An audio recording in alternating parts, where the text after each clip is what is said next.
Everybody, this is Sam the Man calling from Roslyn.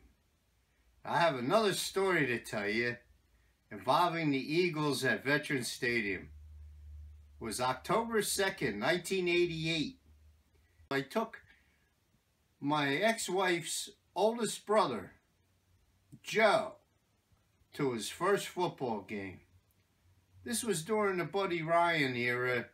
The Eagles were 1-3, and they were playing the Houston Oilers on October 2nd, 1988. The Eagles fell behind 17-0, and on the ensuing possession, Mike Quick broke his leg, the great wide receiver. I think he had something like 4 1,000-yard seasons receiving. He laying on the ground there at the Vet Stadium turf, and they carted him off, and Joe goes, "Thanks, Sam, for taking me to this game."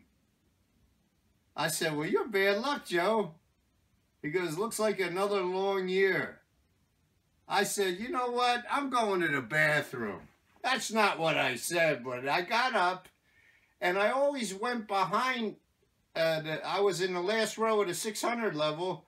I always climbed over the railing into the 700 level where we bought beer, and I used the bathroom facilities behind me in the 700 level. I come back out, and the Eagles had resumed play with the Oilers,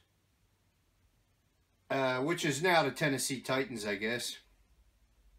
And as I'm coming up the ramp, I hear a ruckus in my seating area, and here's this at least 4 guys, maybe 6, ready to jack up my brother-in-law, my ex-brother-in-law, Joe. They were all younger than me. I was about 32 years old at the time. Joe was about 37, 38. But all these guys were in their 20s, and they were from Mayfair and Frankford and, you know, good parts of the city, you know. And they were jacking them up. And I said, what's going on here? And Joe replied, "Well, there was a young lady 2 rows in front, and she was standing up cheering for the Eagles even though we were losing, and these son of a bitches were telling her to take off her top." I said, "Joe, that's Julie the Boobs. She always takes off her top." Meantime, the one guy let go of the other guy and let go of my brother-in-law, and he says, "Sam, you know this bastard?" I said, "Yeah, he's my brother-in-law, Joe." Well, everybody was patting him on the back, shaking hands with him. One guy had a bottle of whiskey poured into an old gallon milk carton. You could bring your own booze in at the time, and they made Joe drink out of the out of the carton. And the rest of the day, the Eagles stormed back and won 32-23, and they proceeded to win 9 out of their last 12 and 6 out of their last 7, and of course they lost in the Fog Bowl on New Year's Eve at Soldier Field to the Chicago Bears. But we thought the Eagles were on their way because that was the first year they had made the playoffs since Dick Vermeil was there. Well, I'm coming home on the subway back to Fern Rock with my brother-in-law, Joe. He drove to Fern Rock. And he says, "Sam, I had a great time." I said, "Joe, you could have knocked out any one of them."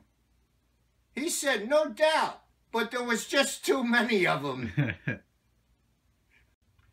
After they got done with their pleasantries with Joe, I had warned Joe that these guys were 4 Frankford firemen, 4 of the guys that were going to jack Joe up. And Joe replied to me that one of them had said that they take the fire truck out in the middle of the night through the black neighborhood, and they're blowing off the smoke, but in reality they have the sirens blaring 2 or 3 o'clock in the morning to wake everybody the fuck up. But there was no call for a fire. They just took the engines out and were making noise to wake everybody the hell up.